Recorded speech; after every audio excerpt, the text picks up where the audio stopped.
Hello, and welcome to another edition of RTA Talks. I'm your host, Robert T. Anderson.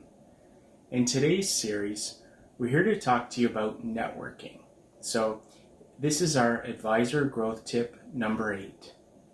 If you've missed any of our previous advisor growth tips, you can watch those after this video on our YouTube channel. So today's advisor growth tip is brought to you by our advisor masterclass. So advisormasterclass.com. This is our sales booster course that we made for you that is typically $197, but for a limited time, we're actually offering it to you for free. So you won't want to miss this. There are over 20 videos step by step on how to start out in sales or how to reinvigorate and grow your sales. If you feel stuck, if you're looking to learn new concepts, new strategies, it's all here in our Advisor Masterclass Sales Booster course, and it's brought to you by us for you for free for a limited time. So advisormasterclass.com. So networking. We all know it's an important piece of the puzzle in terms of our strategy to meet new people, gain new customers, new clients, make more sales, grow our business. We all know we need to do networking. It can be a daunting task. It can be something we'd rather find other things to do. Watch TV, go play golf, other more important things. But networking is really crucial in terms of growing your business. And by following this advisor growth tip, you'll be able to be more focused, more confident in your networking, and be able to take advantage of your time and leverage your abilities as well. So with our first tip, we want you to determine the goal and the purpose of your networking. So, for example, one goal could actually be to meet new ideal clients. So these are individuals that, could bring in more revenue per client.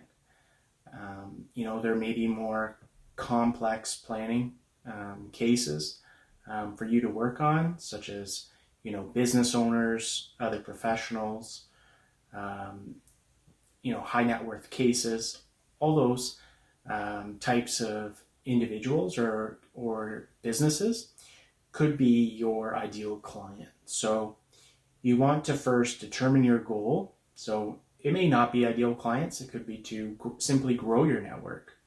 You need to find out what that goal is, and that'll help you drive your purpose. So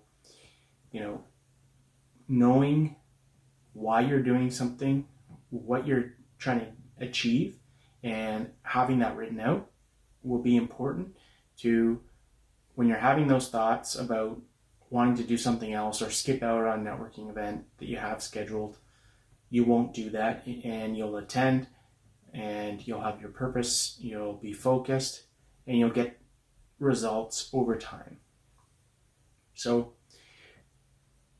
part of having that goal and having that purpose is being prepared and knowing your audience in advance. So once you know who you're looking for, then you can start to research what events those individuals will be at. So for example, if you're looking for business owners, a meetup, for example, where there's going to be a lot of business owners, is probably the place you want to be.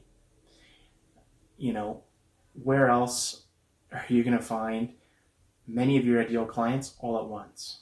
So consider being prepared and knowing that audience.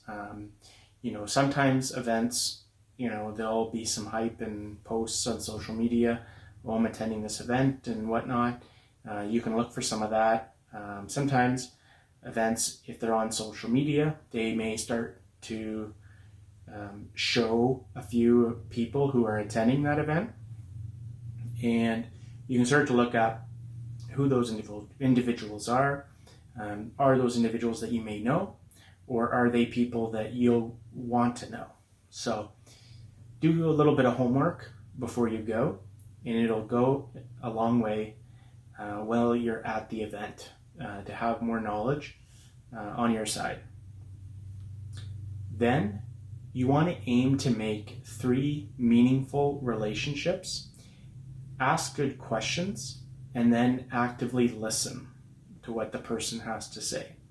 You don't want to be that person that we see at events that runs around and quickly introduces themselves, asks for a big business card, and then is off to the next person, right? That individual, most of the people that they got their cards from, have probably been networking long enough that have come across those people quite a bit and have seen them come and go. So they're probably, not going to accept your LinkedIn request. They may or may not. They're probably not going to meet for coffee. So it's probably going to be a waste of your time. So if you can focus on those 3 meaningful relationships, you don't necessarily want to, figure out everything about their childhood and, everything about them. Save some of that for, when you go for coffee or over the months and years to come. As you get to know the person, you can have those types of conversations and relationship building. However, you do want to, ask them what they do, why they do it, those types of questions, right? And then listen, and then actually try to have a good response. That's important in terms of building those 3 key relationships so that those people will, 1, take you seriously, 2, have some respect for you, and 3, remember you, right? Not a lot of people do those types of things. And in the beginning, I didn't know any of this, right?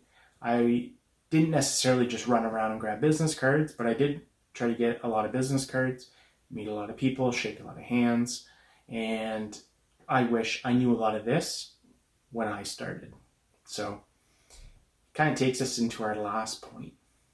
Make sure you still get the contact information of those 3 people.